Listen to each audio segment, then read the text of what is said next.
Well, we've got to go home at some point, so we're taking the coast road home. Watch me now, roll like thunder, gonna shake the ground. Can't stop me now, I don't give up and I won't back down. I'm a force of nature, can't be contained. I got lightning running all through my veins. Watch me now, watch me now. Now look, the weather is stunning. It is blue skies all around, and it has been since we left the Gold Coast. We've been on our way back from a holiday with friends, and we are currently 2,500 kilometers deep into this journey. So I think now is probably as good a time as ever to cover how the mods went. So let's have a look at what we liked, what we didn't like, what went wrong, how everything's going as we head down the coast. All right, so we're on the way home, and this time we've gone back down the coast because, you know what, maybe we were ripping ourselves off just being stubborn. Nah, but really, all the kids have gone back to school today, or this week, in New South Wales. And so we're actually able to get lots of the prime spots without so much of the prime booking time options, which has been pretty good. We've actually been able to book things at pretty last minute and make our way back down. So we stayed in Redcliffe, Redcliffe campgrounds somewhere there on Lake Aragon. That was stunning. Here's some footage. And pretty much just spent the afternoon fishing, camping away, cooked on the fire again. It was lovely. And then a bit of time in the beach as well, which was really good. We then came down past Coffs, spent a little time sort of doing some sightseeing as we came through. And then we've gone and stayed below at Crowdy Head or Crowdy Gap.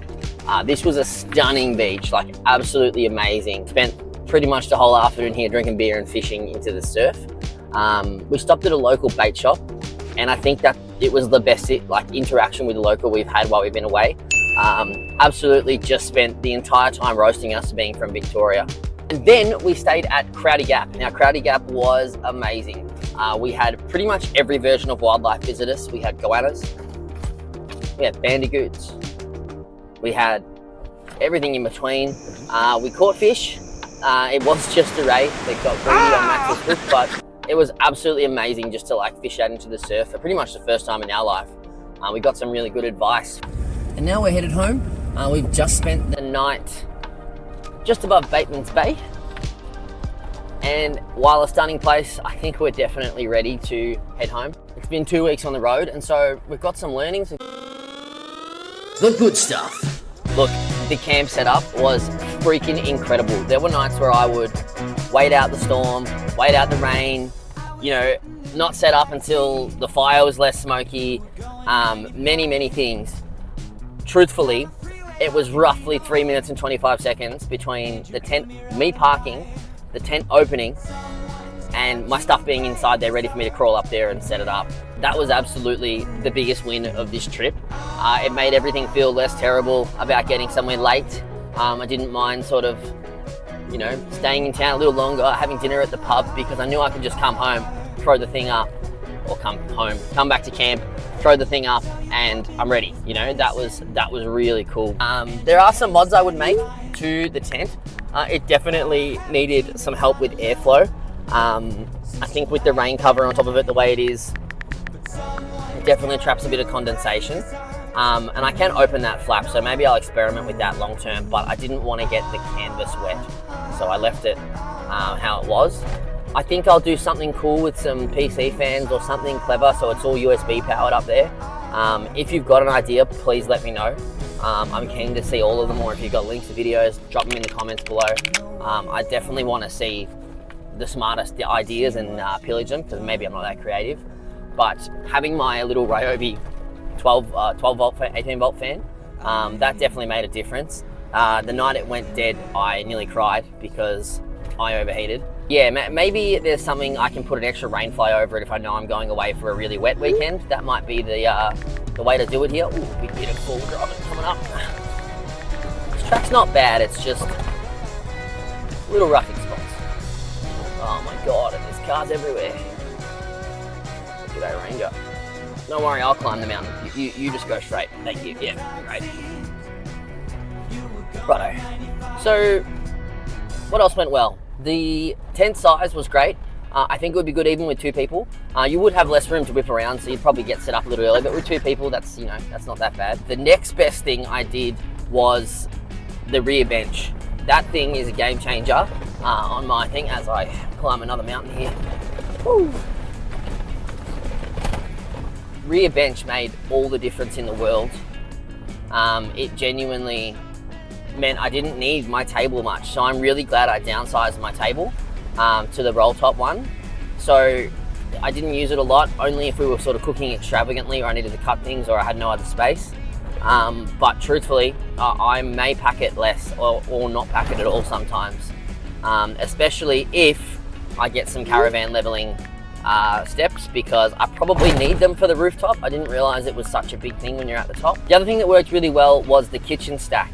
The Ryobi drawers that I use, they're incredible. Having everything just slide out, clunk, clunk, clunk, done, is amazing. I do need a slightly better system on how to retrieve it from the depths of the tray there. It is about my full body length.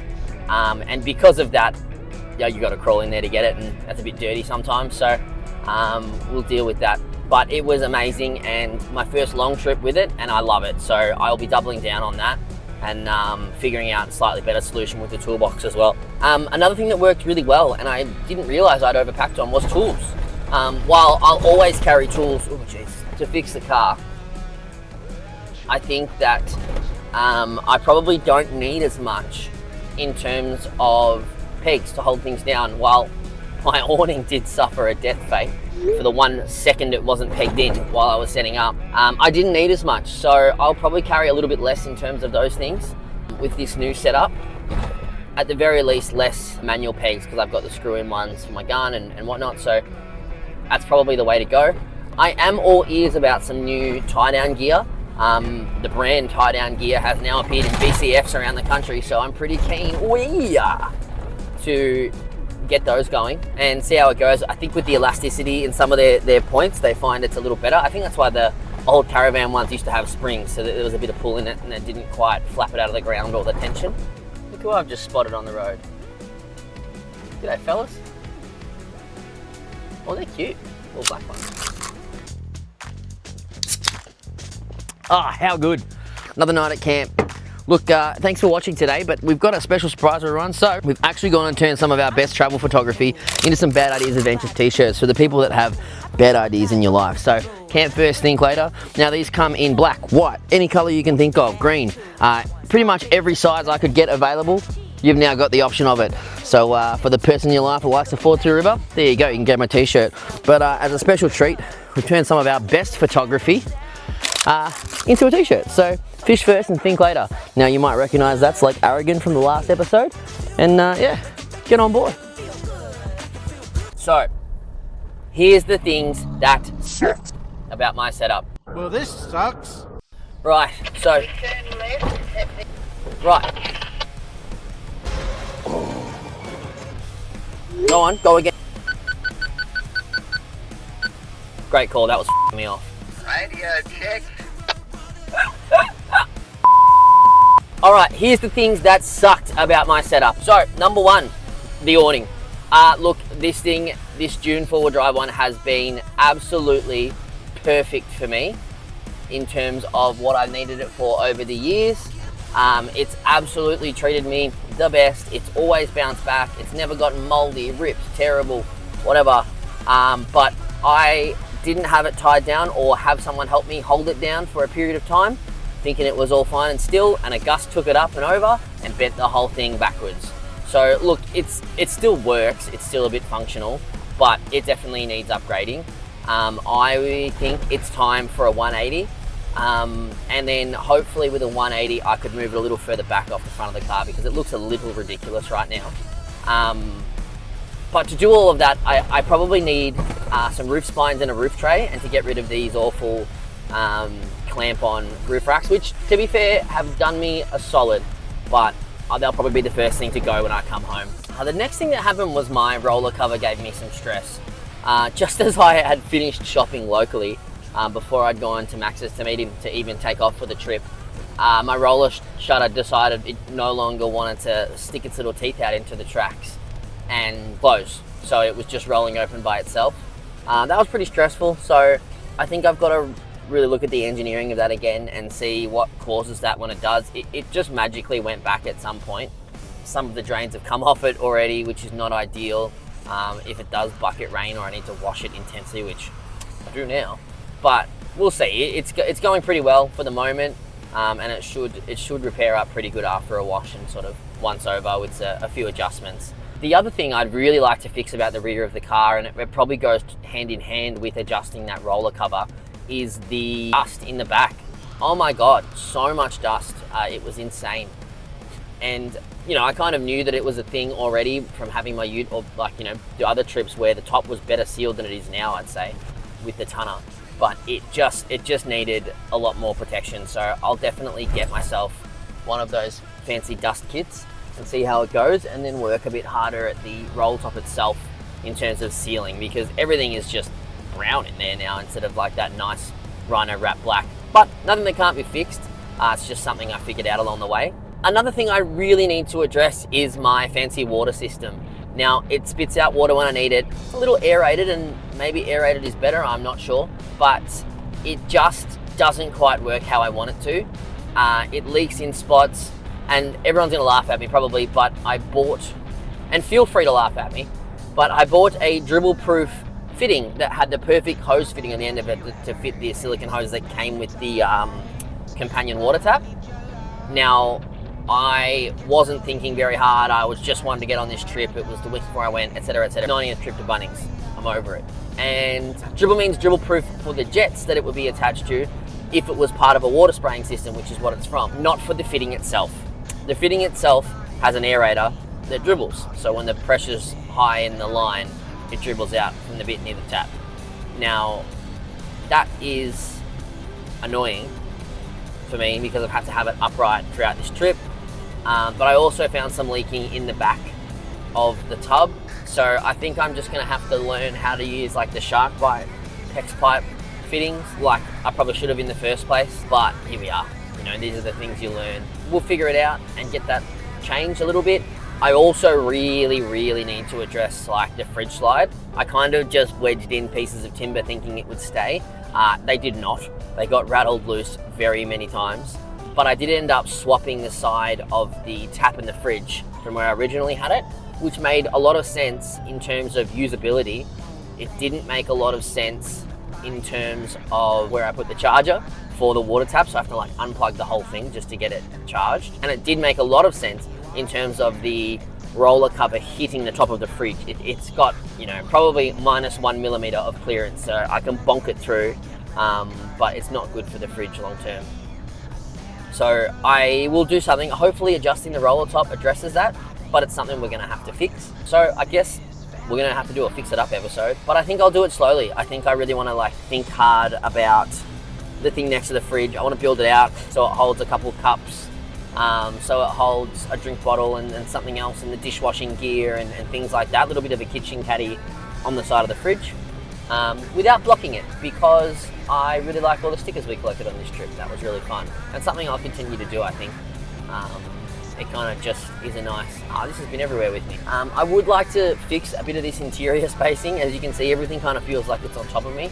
And while the start of the trip started fine, but towards the end of it, it really did start to wear on me, and how much I wanted to be in here. So that's something I really like to address. I want some more comfort mods, some more bits that hold bits for me, so I don't have to just consistently fix things up, pile things up the right way, and then dig when I get to the spot. So like the car itself didn't change a lot in here, but the experience needs some work, and this is probably the longest trip I've done in it. If I had some new wants on the wants list, some new interior cubbies or drawers, like something to do with the back seat. There's got to be a better solution for me where I can keep the back seat, but still manage to sort of keep it, you know, more organized. Some kind of smart drawer system, maybe some more Ryobi drawers. Keen to see what other people have done in terms of touring out of their back seat, especially with two people, because currently half my back seat is in esky, just for drinks to keep the fridge full of food. So there's definitely some solutions there that could be thought of. Keen to hear pointed in the right direction if you guys know any ideas or have any ideas for me. That better closed storage will make a big difference. I think the mattress could really do with a mattress topper in the tent. So I'm keen to see what you guys have done in terms of mattress toppers for these fold in half ones, because I am nervous that if I put one on there, I'll have to take it in and out every time along with the sleeping bag, which I just don't want. So definitely all ears on those solutions, as well as some anti-condensation matting underneath it probably needs, and those fans. So look, it's a big list, and it's one that we'll have to address gradually. Right in Bateman's Bay. Look, truthfully, as I pull up in town for some brekkie, it's been so fun making this and documenting this and going for it. And then to hear from all of you, especially my non-car people or non-camping people here, this has been so fun to show you what I do all the time and just be able to share it. So please, tell me what you want to see next. Tell me some suggestions you have for the setup. I'm all ears. Definitely happy to be flexible, and especially from a non-camping mind, maybe you'll nail it. Maybe you'll think of something that we don't think of because we box ourselves into these little places. So please get active, please comment, and let me know what's up. Thanks for tuning in today. If you want to support the channel, go jump onto our merch store and grab yourself or someone special something to wear next time you're on your adventures.